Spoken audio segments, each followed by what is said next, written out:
Hey, everybody, this is Adam Strum, and we're about to go cruising into a better financial future with your host, Kim Cruz.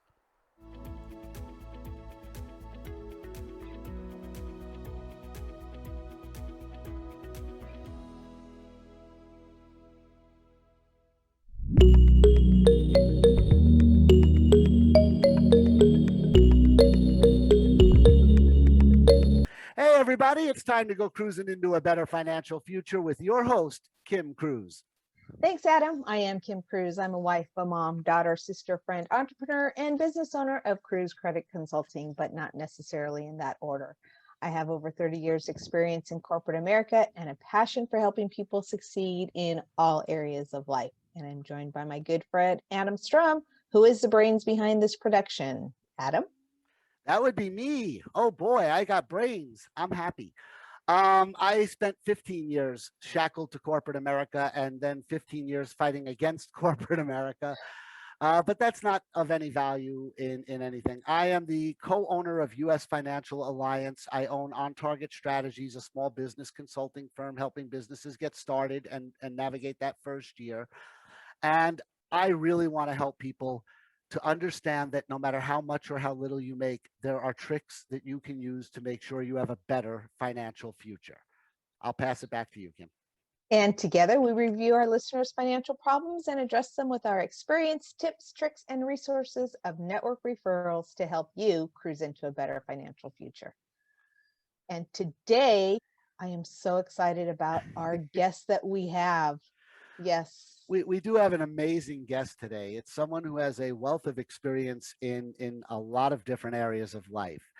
The gentleman who's going to be joining us is a former anchor for both Fox and CNN.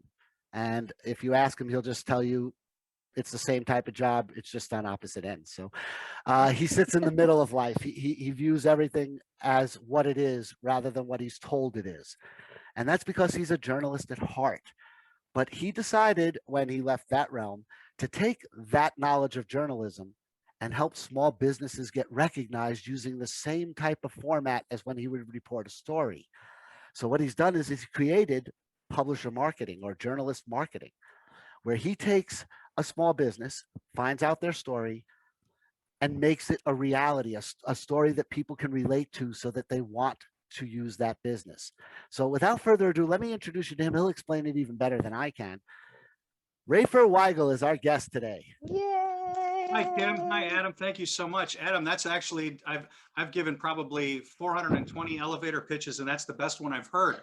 So I really should have been talking to you 5 months ago when I started this thing. You're absolutely right. I'm really grateful to be here with both of you, and thanks a lot for having me. It's our pleasure. It's our pleasure. Now, I didn't mention your company name, so let me throw that out there so people know who you are and where to find you. You are now the president and owner of Weigel Media Group, correct? That is correct. Yep. And Yep. they can find you on LinkedIn and Facebook and on your website for Weigel Media Group, and it has a beautiful explanation of what you do. Well, it's interesting, and I appreciate you saying that. Yeah, weigelmediagroup.com. It's actually evolving. When what we've, in terms of where the model was before versus where it is now. But I appreciate. I'll just take your compliment rather than try to give a disclaimer. Thank you. Well, Disclaimers not necessary. I was actually fascinated by your website and what you offer. You are a master storyteller, and I think it's so unique that you took your background and evolved that into a business resource for businesses to expand. Absolutely brilliant. So I'm Well, I really appreciate excited. that, Kim. I mean, my belief is any business, your story is your most marketable asset. It is your differentiator. When you're an on-air personality, there is no difference between your personal and your business brand. It's the one and the same because you're ultimately marketing a personality. And, as an on-air talent, that's essentially what we do in order to move up the ranks. We market ourselves. Now, that marketing thrust has to have good content with it, in addition to an element of flash, pizzazz, attention, whatever you want to call it. That principle holds true, in my belief, now with marketing with small businesses and mid-sized and even larger businesses, because I'm a big I come from TV news, and so everything that I speak from I've also worked in newspapers, and when we talk a little more about PR, my frame of reference will be in the visual news mediums specifically, but I'm a visual guy. I mean, video is 80% more engaging than text alone. Oh, yeah. And video is in and of itself is a tool, but not a strategy. And for me, the strategy is the story. You know, finding that story, advancing the story, building that narrative, which ultimately will connect with potential customers through a shared values model. And I just feel there's no better way of advertising, because it's honest. And it's not, and it's in their own words, and it's no BS. And let's be honest, you know, people's BS meter is through the roof right now. Well, of And course. I mean, we've had a decade of so much BS handed to us and filtered through to us. And I'm going to tell people a little secret, though. I got to know the first time I ever saw Rafer, it wasn't on Fox or CNN. I saw him when he worked at ABC. He's been oh wow, everywhere. when I was doing sports. Yeah, back when yeah. you were a sports person, and so I believe that wasn't that the Missouri ABC affiliate? No, I was in No, Chicago. I was at ABC 7 Chicago. I Right, did it was news ABC in 7 Chicago. I apologize. I Lewis. No, wasn't no, sure. it's totally fine. I mean, you know, it was, I got it. My father was an iconic sportscaster for anybody who was a native Chicagoan and will remember him. He was a Harry Carey type figure, Tim Weigel, and left us way too young, 2001, passed away from cancer. So I sought out to follow in his footsteps originally. And when I got there, you know, the world of covering sports is very different from his days in the 80s and the 90s. And I remember once he did an interview with Walter Payton, the great running back, in the shower at Soldier Field, with Walter Payton in the shower, naked next to him, and he's interviewing him. That would never happen today. You know, I'm not saying that was my dream to interview naked players, people, but people would go ballistic if that happened today. Just And the there's way no of doing reason for it, things. but they just Yeah. would. Yeah. yeah, and he used to always say, and I'll shut up after this, is he would always tell me, and I asked him to talk sports, he would never let me talk sports at the dinner table. And I'm like, why is that? He goes, because if the Bears win or lose, your life is not going to change. Now, if a certain candidate wins or loses an election, your life will change. And he always wanted to be a news guy. And he actually was put on the desk with Oprah Winfrey for 1 week. And the news director said, Oprah, you look really uncomfortable reporting on murder and pain. And Timmy, as they call him, you started cracking up when you had to report on John Wayne Gacy's name. You will never get near a news desk again. You're going back to sports. And that's a true story. Hey, you got to remember, at least it isn't weather. Where you could be wrong 50% of the time and still keep your job. Exactly. Not only that, but if you've ever worked in a newsroom, and like I said, I was a runner, so I've actually been in newsrooms. There's a hierarchy. There's no doubt about that. And you do not want to be the weather person. When the cameras are off, that's not where you want to be standing. And that's all I'll say. You know, I have a lot of respect for a lot of weathermen, the fields, both father and son, and everyone else in that field. It's a tough field because you are wrong so often, and you have no control over that. Right. All right, so we're talking too much about news. I want to mention something before we even talk about the questions we're going to have today. I know we have a limited amount of time, but people automatically think that someone like Rafer's talents are going to be so expensive that it rules them out from even trying to approach him. And I've read the whole website at Weigel Media Group, and I can tell you right now, he's actually very available for smaller businesses and reasonable and affordable, depending on what you want done. And so I would not tell anyone to hesitate in contacting him. Get a quote. What's it going to hurt? To have your story told by someone who professionally told stories for many, many years and had to make sure that those stories were not fairy tales, but actual stories, the reality of the situation. I highly recommend you speak to someone, if not Rafer himself, to someone who's doing that type of marketing. But I would highly suggest Weigel Media Group only because I happen to know the standards that Rafer lives up to. Well, that's very kind. And just to that point, you know, 5 years ago, video was all the rage, and people were spending, you know, $25,000, $30,000 on these super slick polished videos and wondering why they weren't making any money. Because at the end of the day, nobody really cares. You know, I mean, you need to have it polished. But it also needs to be authentic and real. What you're saying is more important than how you look. And that's hard for a lot of people. You know, they want that see and say, well, we would rather tell, not sell. So, you know, we looked at, and the other thing we look at is we also believe in consistent engagement, that you want to build a story that evolves over time, because the more you post, the more engagement you'll get. And your social media pages are the perfect opportunity to do that, where you can create a dialogue with your potential clients and customers. So we brought the price model down to 1/10 of that or less, because because we don't want to be a one and done $30,000 video. We want to tell your story, and we want to advance and evolve with it. We want to cover a company the same way I used to cover the Chicago Police Department, without all the murder, pain, and crime tape. Unless you're a That, hospital, that maybe makes that. good sense.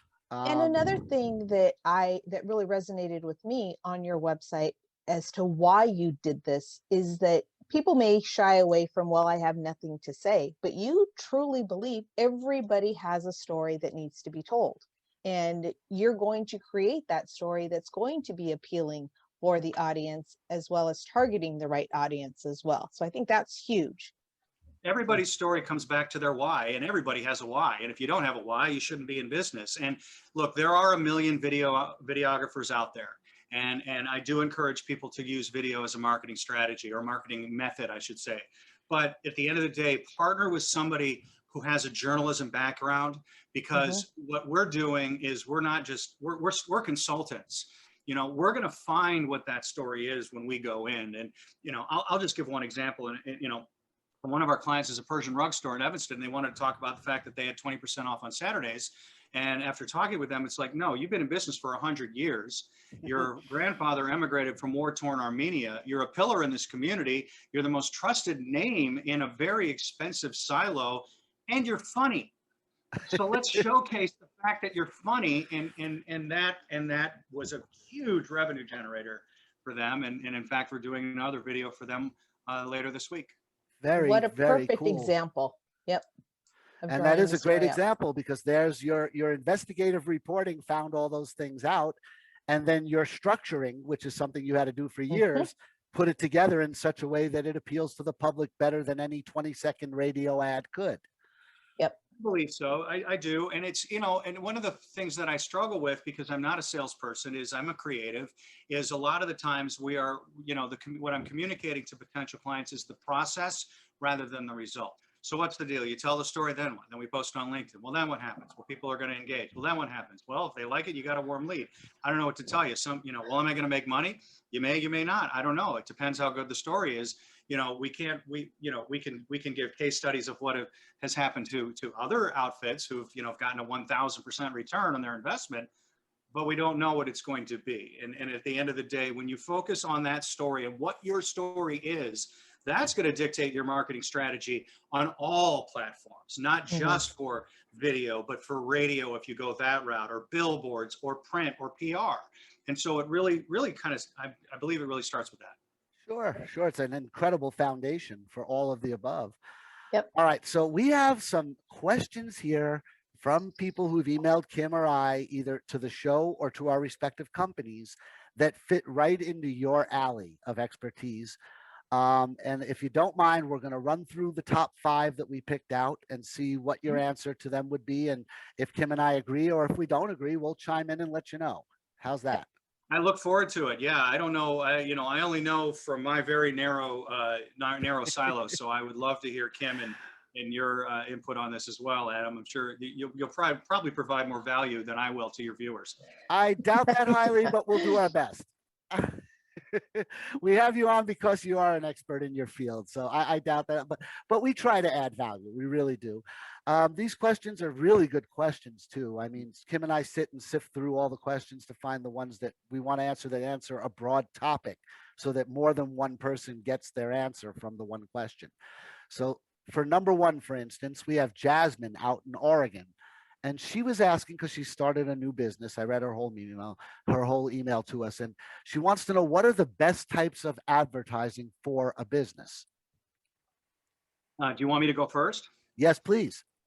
Listen, I'm a big proponent of video and visual medium, and it's going to be infinitely more engaging, and it's going to appeal to, the younger demographic, which is, they're going to be the business owners going forward. I mean, my 11-year-old son has never not known what it's like to have a cell phone, he's only known an African-American president. The world is very different for them than for the older folks.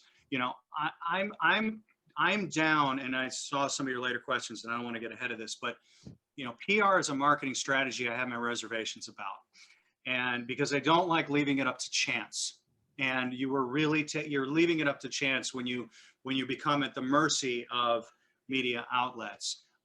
So, for me, visual storytelling, but then on digital channels, whether that's paid placement on certain sites, whether that's SEO, whether that's Google ads, whether that's boosting it on your Facebook page, Right. your LinkedIn.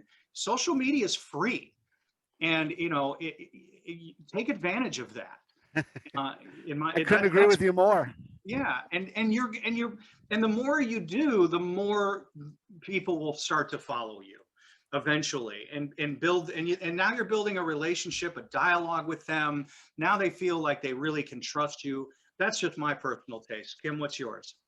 Well, I think you're absolutely right. And there's a reason why social media gives preference to the video posts. The Right. video posts are definitely seen more than text posts are. But I think you also need to take a look at a combination of different marketing tools that are available. Um, Video as well as print, as well as, depending on what your product or service is, picking up the phone and making phone calls and cold calling and network marketing and events and things like that. So it is definitely a combination of everything. But don't just rely on one source as well either, because there's so many different types of marketing and advertising. I guess that leaves me. Now, I like to give the short answer and then back it up with a little bit of evidence and or opinion. But there's two short answers for Jasmine in this question. What is the best type of advertising for a business has actually changed tremendously over the past decade. I wouldn't even have to think about it if you asked me in the 70s, 80s, or the first half of the Mm-hmm. 90s. I would have said TV and walked away. Mm-hmm. Because that was the best place you could get an ad. And if you can get an ad on TV, you're going to get response to it. Even if it's 3 a.m. on a network nobody knows, you're still going to get response. Mm-hmm. But I don't think the TV is the number one place to concentrate your advertising anymore. People spend more time online than they do watching TV, which means that the World Wide Web is the best place to advertise. The trouble with that short answer is there are over 1,000 ways to advertise on the World Wide Web. Right. So then we get to what is the most effective, which is not quite the question she asked, but it will lead into the right answer. What is the most effective marketing in where you'll get recognized the most, which is the World Wide Web? And that boils down to a strategy, not any one place. Rafer said it well, and Kim, you expanded on it well. You have Facebook and LinkedIn and Pinterest and Instagram, and I can go on and on and on. There's about 400 different social media platforms right now where you're able to get your word and your story out for free, and that's a good starting point. And then if you follow that up with some product placement, everybody has strategic partners. Even if you're going it alone, you have a mentor that has a business, cross-sell each other's product, throw a little link up there without charging because you're friends, just advertise each other back and forth. The more your name gets out there and the more locations it's in, the better your chance for more warm and or hot leads. So Right. I'll leave it there. That's the short answer. Is the World Wide Web is definitely the best place to concentrate your advertising budget. But be careful what you spend on. Just because you spend more doesn't mean you'll see more results. And can I add something to that, Adam? Of course. So our advertising partner, it's run by my uncle actually. And they're one of the only companies that are doing this, but this is going to become the norm. OTT, over the top, TrueView, Mm-hmm. which is YouTube ads, and Mm-hmm. connected TV.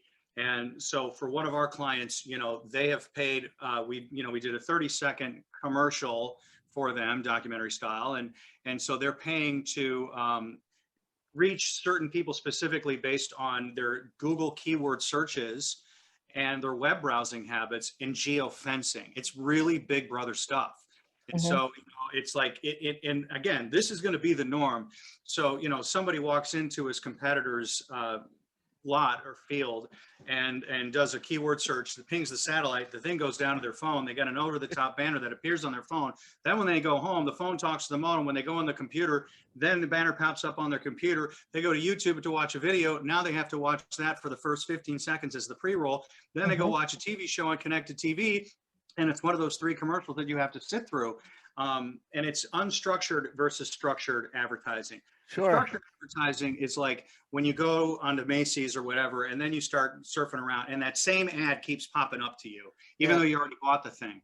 Well, the unstructured refreshes. So once there's a conversion, then you don't see the ad anymore.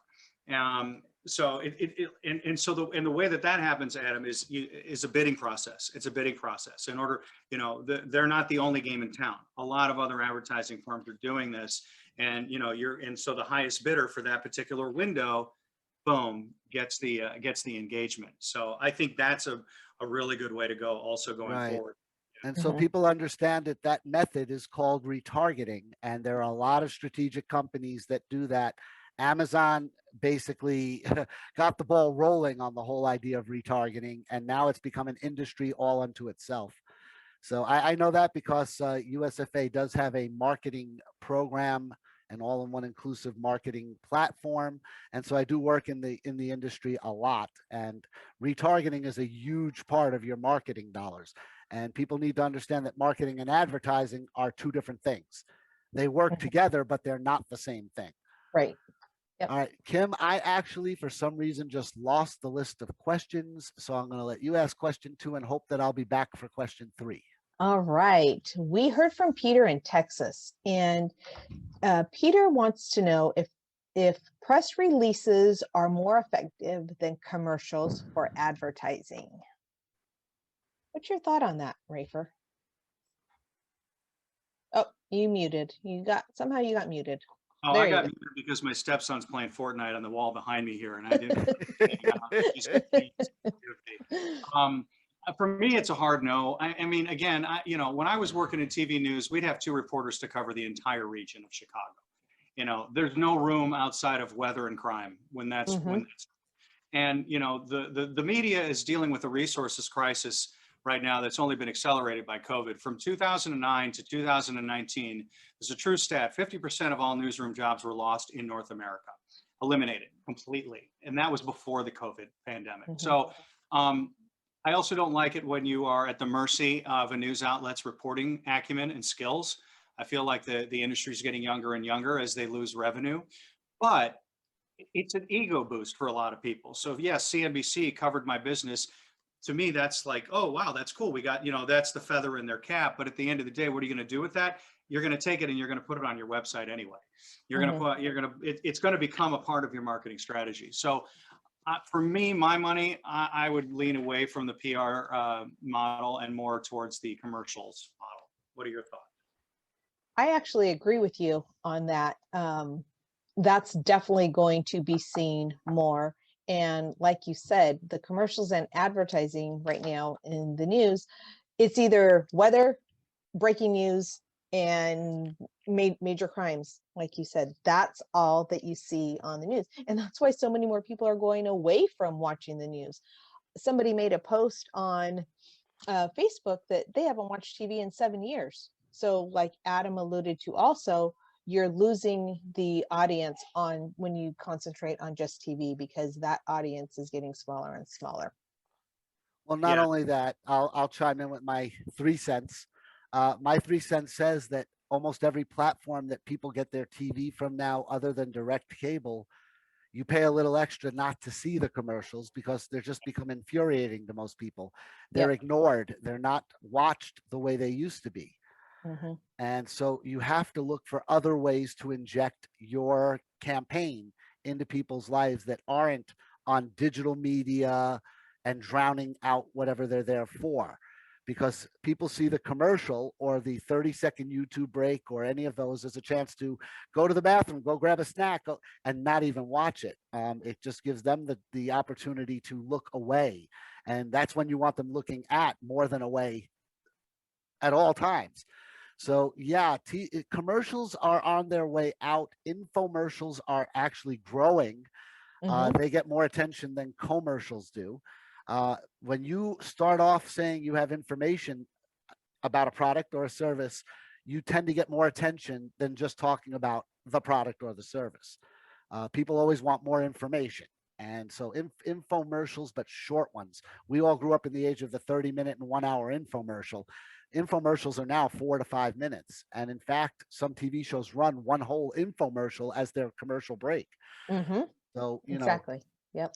that's my answer to Peter. I love Texas, by the way, Peter. I can't wait to get back and visit again.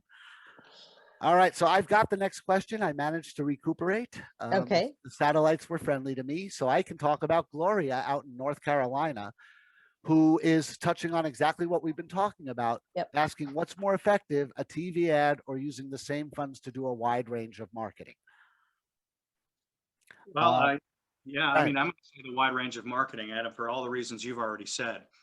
I mean, and it's, I mean, I think you pretty much already explained it and summed it up. And listen, the strategy also ultimately dictates the platforms that you use, right? And one of our partners who works in our advertising division, he worked for Volvo on a campaign several years ago, and there was this was a pretty bold move on his part, and Volvo went for it. But there was a horrific crash in the region. Fortunately, there was no fatalities, but there was this image in the news of this car that had been mangled, and it was a different car. And so he presented the concept of just putting that picture of that car on a billboard on the busiest freeway in the region, and just wrote, "Not a Volvo." Right, just a simple statement of fact. It's not an advertisement. And it's played into their narrative of we're a safer vehicle, that our safety standards are higher and your life is more, and so that fit into it. Now, would that have worked with radio? No, it would not have. It could have worked with print, TV. I'm not really sure. So that just kind of goes back to what you were saying, Adam. You want to get a little creative and go across a lot of different platforms and different strategies for each one. All right, so Gloria, I've spent some time down in North Carolina, another one of my favorite states. A lot of New Yorkers have relocated down there. And I'm going to give you a North Carolina phrase that answers your question very directly. Never put all your eggs in one basket. Yep. So your answer is quite vividly right in front of you. A TV ad is the most expensive advertising you're probably going to come across. And TV is not the biggest source where people get information and media anymore.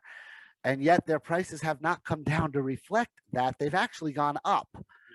A Super Bowl ad costs more in a Super Bowl today than it did 10 years ago. And less people get the Super Bowl by watching network television than ever before. So that's just an example right there. So don't put all your eggs into that one basket.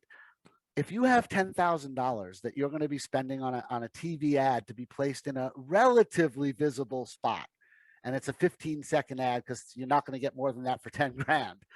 But you have that, 10 grand can buy you almost unlimited web advertising over the course of a month, to where you can bombard the public with your advertising.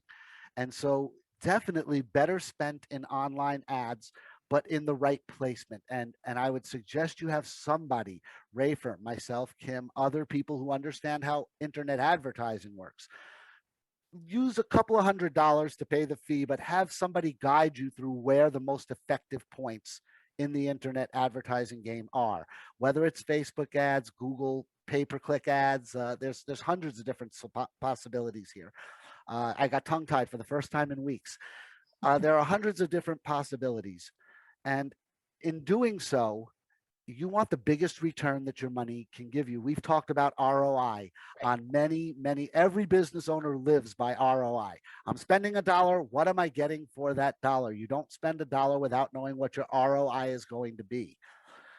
Well, there are ways to determine what your ROI will be online, because there's so much analytics behind it all that you can literally tell what your probable return for your expenditure will be, where with TV, there's absolutely no way to tell.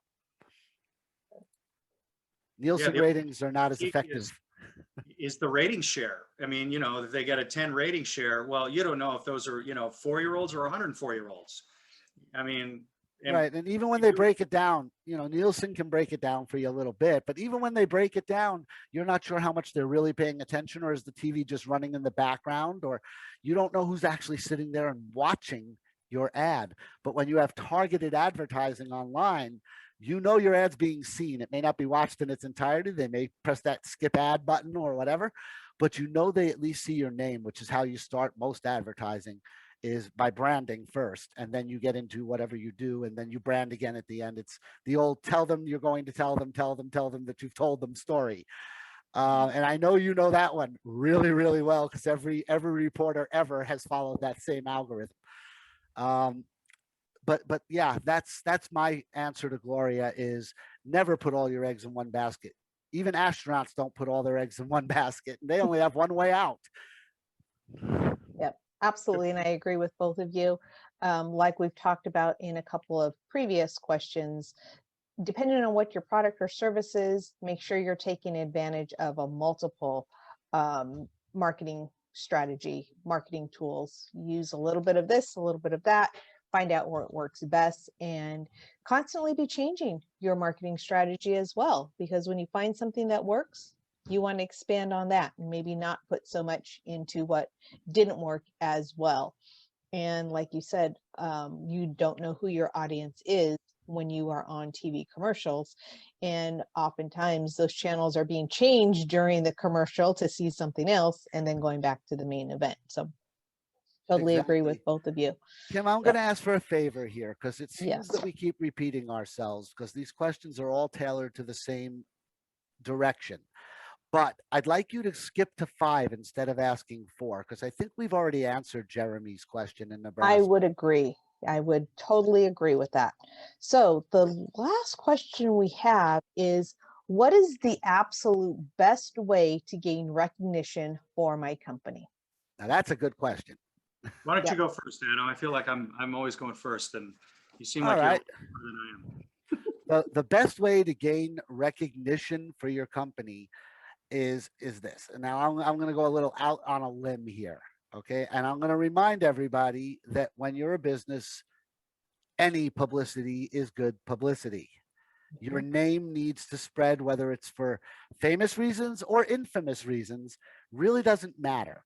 So, I'm about to give a strategy that I usually make people pay for when they come to see me at On Target Strategies.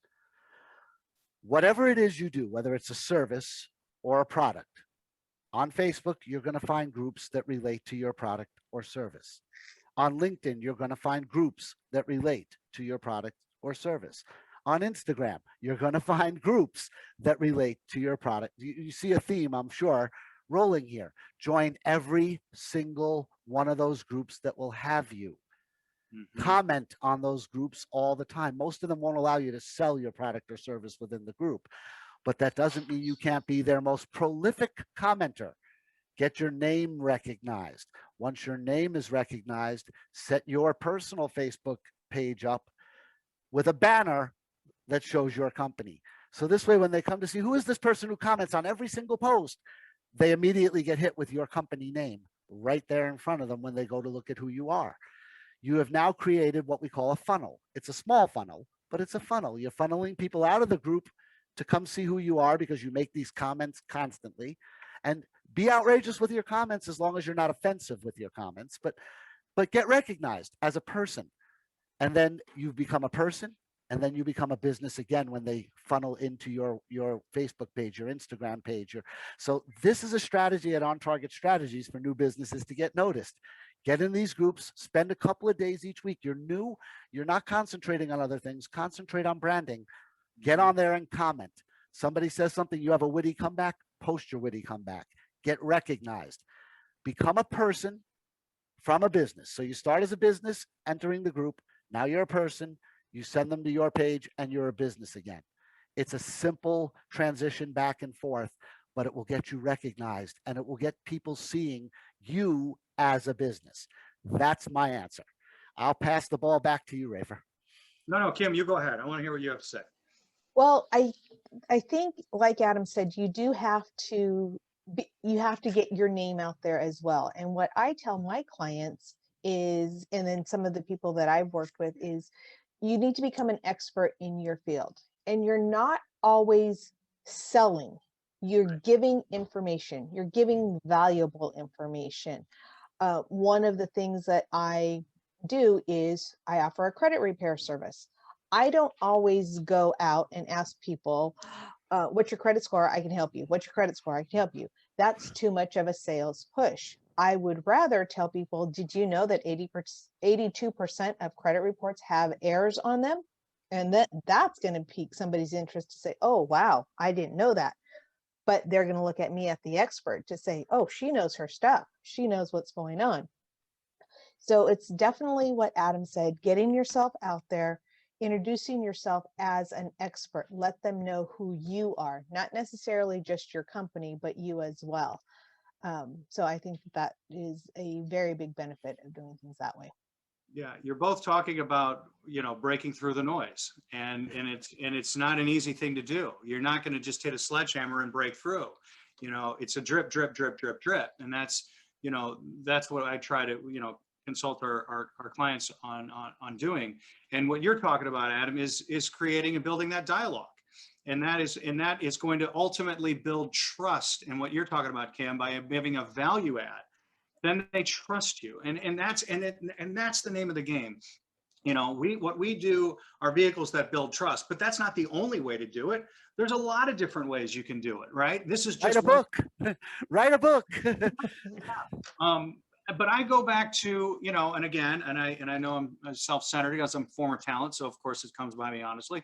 I go back to the story. I think that the differentiator is when there's a company that is doing something that has value beyond than just their product in some way. I think that's a really big draw, a really big differentiator. But I'm also a big proponent of putting a face on the brand.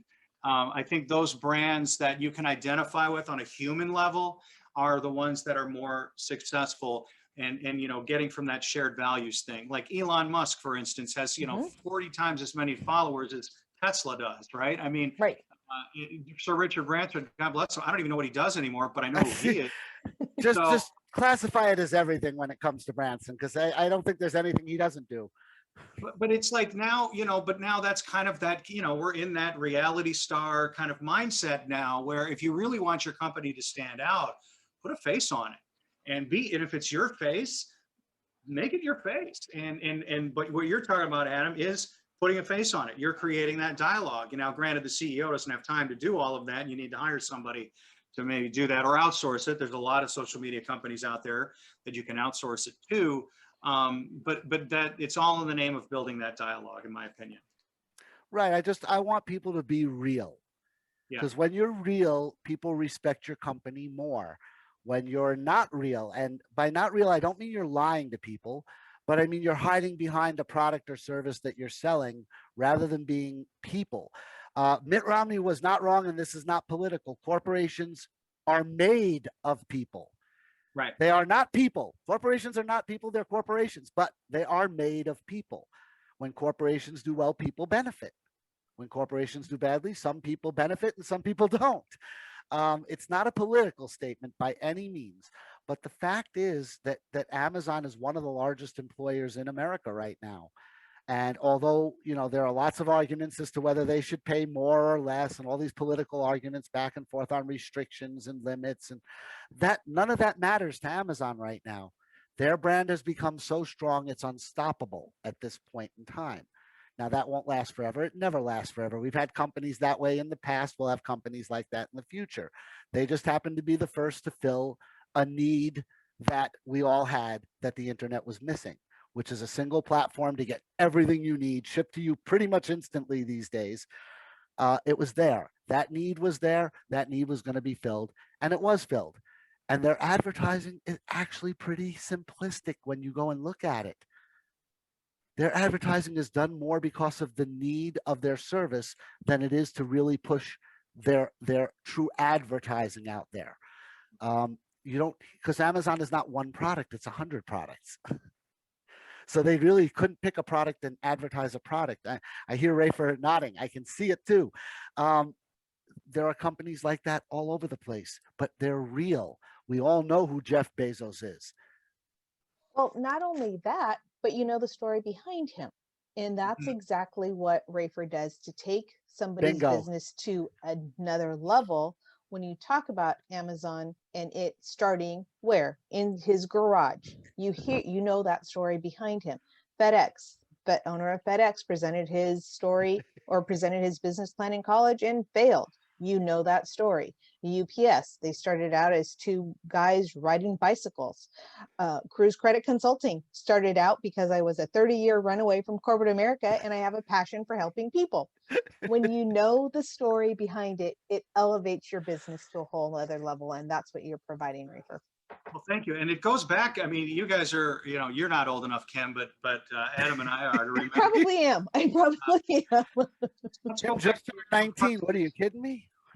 Chrysler's heyday when they hit their when they really spiked up, when Lee Iacocca came out and was the face suddenly of Chrysler, and it was like, who's this short balding guy? But you know what? We all trusted Lee Iacocca. So you know what? We went and bought a K car, and they were hideous. but I trust my dad bought a K car and brought it home, a station wagon. I'm like, why did you buy this? I don't know. I trust that Iacocca guy. Okay, well, that's how it goes. If I'm not mistaken, didn't that Iacocca guy come up with a car that when you say it in Spanish meant no go? The Chevy Nova, I'm not sure. Yes, right. which in Spanish means does not Go, go. go. Yep. Does not go. But you know what? We idolize these people because they build empires, whether it be Henry Ford, Lee Iacocca, Elon Musk, Bill Gates. We talk about this all the time. And they're the new superstars of people's knowledge. The Kim Kardashians of the world are starting to simmer down a little. For a while there, it was influencers were the most popular people on the planet. And that's still out there. Don't get me wrong. It's very big, just like TV is still very big, but it's not what it used to be. The influencer thing is starting to die down a little bit more as well. How many Paris Hiltons and Kim Kardashians can there be before people get bored with this whole I need to live like somebody else? But the one thing that's always stood forever is the people that make it in success to a very high level. The Dale Carnegies, the Zig Ziglars, all of these people we've been naming, they're always idolized. To this day, 70 years after its publication, Dale Carnegie's How to Win Friends and Influence People is still the #1 book recommended to people starting a business. Yeah. So, it will always be that way because it's such an incredible structure that he explains in that book. And I've read it and I've gone back and reread it. I read it as a young person. I've read it as a middle-aged person. I'll probably still be reading it when I'm in a senior home somewhere. Yeah, well, and he understood the value, and going back however many years of putting a face on his brand, on his empire. He was out in front. He talked to the press. Yep. I mean, companies who shy away from the press when you don't have anything. When there's, I never got that. I never. Oh no, we don't want to talk to the press. Why? Well, now granted, there's an inherent mistrust of the press that they're going to spin it or whatever, and there's this fear of well, don't make me look bad. Get over that fear, because unless you're, hiding dead bodies in your closet, I mean, or if you're doing something bad, obviously, if you're polluting or you're doing something, that obviously would hurt your brand, you don't want it getting out. I can sort of understand that, but it goes back to what you said, Adam, about there's no such thing as bad publicity. And to some degree, there is bad publicity, like the Monsantos and that kind of stuff. But, right. At the end of the day, get as much visibility out there as you can, because it will generate a brand awareness, which will ultimately generate revenue when brought in with these other strategies that you guys have been talking about. This makes a lot of good sense. And, I think you've brought a lot of value to those people who are just getting started. This has been a great time.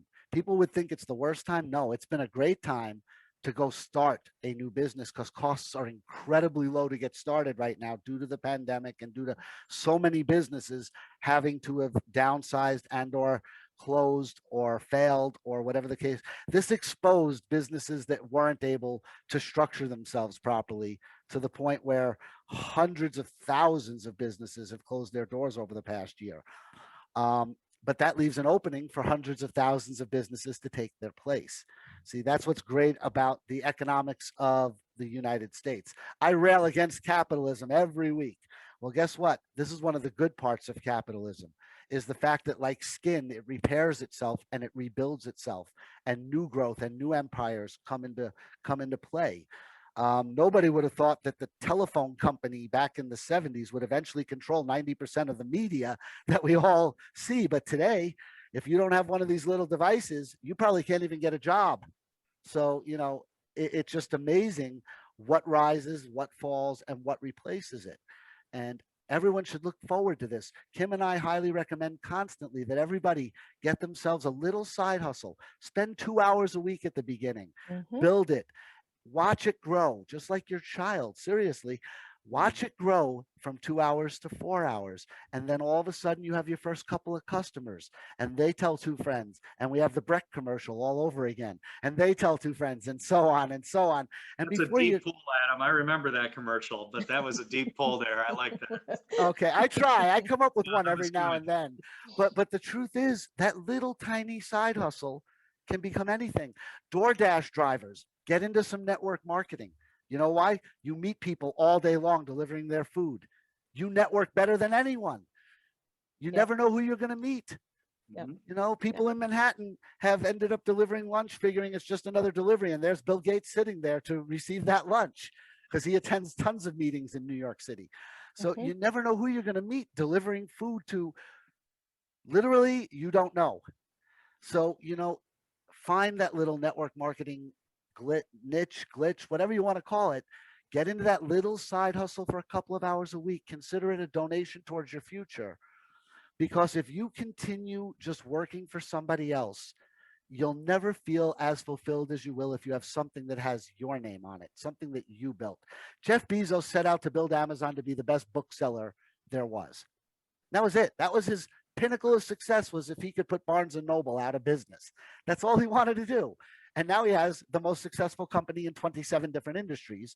And you can now get your prescriptions through Amazon. So, it just keeps growing. It doesn't stop because he finds new markets to add to the service.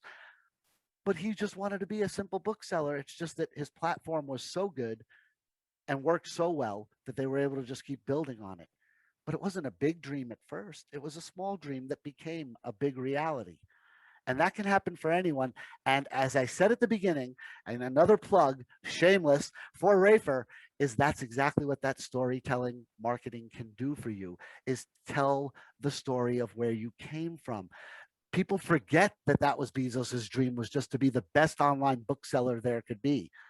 Instead of that dream, he now has the dream of not only being the best bookseller, but his bestseller list is almost equal to the New York Times bestseller list. He's gone way above and beyond what his dream was. There's So, power in the story. Yeah. yep. Same with Elon Musk. Another good example. His original intent was to build the better automobile, and he's already put people in space. So, that was beyond the dream he had. It just became the new dream, when the other dream became drowned out by the reality. So, we can all exceed our level. Every one of us. Don't think you can't because you're shy. Don't think you can't because you're broke. Because guess what? Lots of broke people have become billionaires. Wouldn't be the first time, but it takes, and I'm not going to say hard work because I don't believe it takes hard work. It takes smart work. Mhm. It takes taking your time. It takes building relationships. It takes building foundations, because otherwise, the bigger you get, the faster you fall. But if you build relationships properly, the bigger you get, the more support you have. It's a complete opposite effect. And right now, Whew. marketing for any business, it's now is the right time. And what you are offering, Ray, for whether you are riding out this pandemic and you are still here and standing, you need to let your audience know with one of the tools that you have. This is absolutely perfect for somebody that is still here. They need to let their audience know that they've weathered the storm and they're still in business and they're still ready to help their audience, as well as brand new businesses like Adam talked about, people that are just getting their feet wet, just getting out into the market. What you offer is a fabulous tool for them as well. Let's get your story out there so we can let people know what you have to offer and why you are offering it. So Yeah. I go appreciate that, ahead. Jim, because yeah, I mean, yes, not everybody has a Jeff Bezos story, but there's something there. And even if, okay, if it's not that great, I worked in corporate America, now I decided to start my own business. But what is your why? Why are you doing it? What are you Mhm. passionate about? Why do you do this every day? I mean, if you're starting a business, there's something extraordinary about you. to have done that. And so what is it about that story that is inside you and why you're doing what you're doing? That is, listen, whether we do business with you or not, at least could inspire us into action. And it talks, like what you were talking about, Kim, you give a value add just, in terms of helping people to build trust. I don't like it when people are selfish with their story. Share it with the world. And yes, you need to be told well. And that's where editing comes in. I'm a big believer of, succinct. It goes back to what you were talking about, Adam, the 4-minute infomercials. I generally say we want to keep our little storytelling videos around like 2 minutes at the most, because the attention span is just not there. But that's why you don't do one.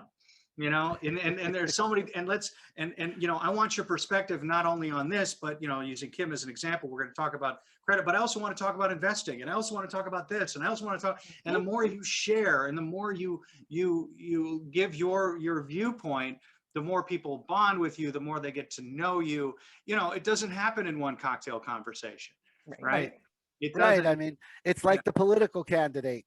When they start out, they record 31-minute ads normally, and they're then properly placed in order, and they're released one at a time, but the old ones keep running and then the new ones take their place. So you're always getting another piece of their story. As we get closer to the election, more personal things get released. And I've worked on campaigns in the past, a couple. I've done a lot of different things. I really have. You're a fascinating guy, Adam. I'm so grateful, just from a selfish perspective. Grateful to get to both know you and Kim. But I wanted to add to your advice to the future, to entrepreneurs and business people. Networking is a really big thing to do. And I met Adam through a networking group, and that's why I'm ultimately here. And, and that's how I got started, was just, and there's a lot of good ones out there that are free. They're local, national ones. And I'm sure you got something to say on that. Rafer and I just happened to get locked into a virtual room together with 3 other strangers that we had never met. And we left there actually being internet friends, because there were things in common, and we had a common goal. And Rafer can tell you, I'm like I am on this show. I'm like that in my network marketing groups. I just immediately take control of a room and say, let's structure this, and let's all get our stories out. Let's all have a chance to tell people who we are and what we do. And in doing that, Rafer and I got to know each other. We've been back and forth. We couldn't wait to have you on the show, to be honest with you. Because like I said, I'm just in awe of the fact I used to watch you on television. I don't get to say that too often. Well, it's not all that it's cracked up to be. Let me just say that, No, but it's nice to lean back on and say, there was a time that everybody in Chicago knew my name. Not everybody. I was on from 4 a.m. to 6 a.m. So a lot of people are like, "Oh, you were a news anchor?" Yeah, I didn't see it. Yeah, on the early show. Yeah. Well, those little statues behind you say a little bit differently as well. I got those at a thrift store. Those were. My wife works for Goodwill Industries. I'm going to verify that. Okay. Yeah, we're going to zoom in and check out those names on those. Well, those babies behind you. Let's do a little bit of wrap up, though. And I'm going to throw something out there. We don't normally do this type of wrap up, but this is going to be a little bit of fun. Okay. If you weren't in the industry you're in right now, what industry would you be in and why? So, Kim, you go first. I would still be helping people in some way or some fashion. I would be helping people, whether it be owning my own charity, giving to a few different organizations, a few different aspects of people in need, whether it be women and children, like you and Adam, or Adam and I both support helping women that are in abused relationships find their way out. It would definitely be in charitable work. I'd be right there with you either way, if I wasn't doing what I do now, though. But if I wasn't doing what I do now, I'd love to go back and be a teacher or a lecturer. I find it amazing when I see somebody's eyes light up when they get what I've already gotten in my head into their head. It really gives me a feeling. That's why I did stand-up comedy so many years ago. It's just, I like seeing what comes from my brain being absorbed into someone else's is just an amazing feeling to me. To be able to make someone laugh or to be able to make someone smarter, I find both of those things just to be my contribution to humanity as a whole. So that's what I'd be doing if I wasn't running all the little businesses I'm running right now. I could absolutely see you doing that and being successful at that. I appreciate that. Rafer, it's on you. This will be You'd it be for like the Mr. day. Holland's Opus, Adam. I think you would be one of those teachers that everybody would love and like want to hang out with. And yeah, no, I mean, for me, and you mentioned the charity thing, Kim, one of the things, one of our verticals that we really like to focus on are nonprofits. And those are actually the ones that have had the most success from the stories, because that's a story that invokes activist journalism. I mean, that's, when you tell that story visually, Yeah. and that doesn't necessarily, it can be an email campaign. It doesn't have to be blasted on social media, but that can also help as well. So I would want to do something involved with charities, but I also had the same answer, Adam. I thought about being a teacher, just because if I can help somebody not make the same mistakes that I made in my life, then I won't feel I like know it was. that feeling. Oh my God, do I know that feeling? One of the reasons I never ran for office is I don't want people digging in my closets from when I was a teenager, because I was not the most respected teenager. I'll leave it at that. I grew up in New York City. I mean, teenagers have a lot of opportunity to get themselves in trouble in New York City. With that being said, I've never been arrested, so I'm not super worried about it. It's just, there are friends that are not friends anymore that can tell stories that would just not be pleasant. I'm Well, real. I'm Media. real. well, I know we totally are real. short on time. Yep, I wanted And to finish. It looks Yep. like we did it in exactly the amount of time we need to.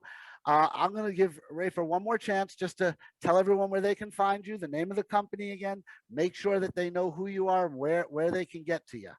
And listen, I'm happy to just offer my advice, and you bounce ideas off of me. I love meeting new people. When you're a reporter, your focus is this big, but your actual world is this small.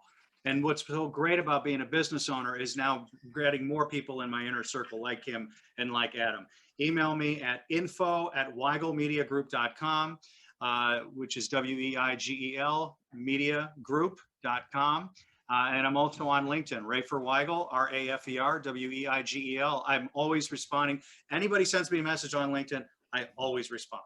I'll vouch for that. He's responded to everything I've ever sent.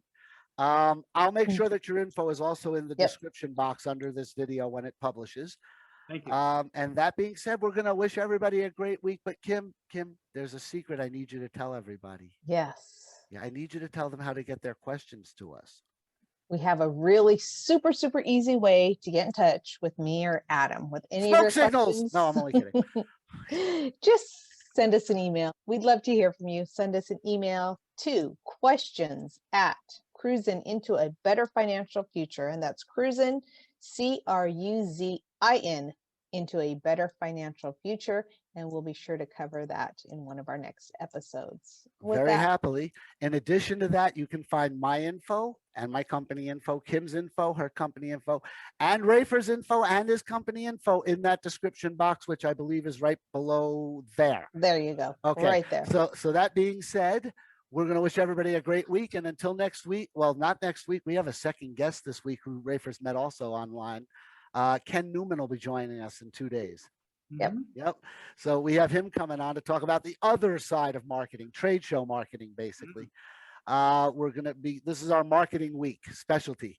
That being said, though, I want to wish everybody a great time until we go cruising into a better financial future in 2 days, I believe.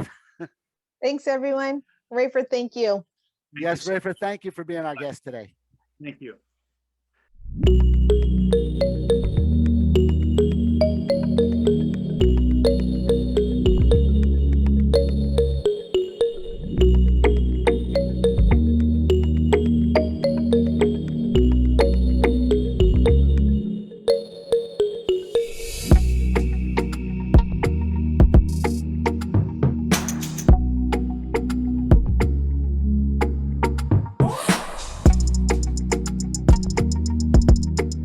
Thank you for being a part of Cruising into a Better Financial Future. Don't forget to hit subscribe so you don't miss a future episode. We'll see you next time. Bye.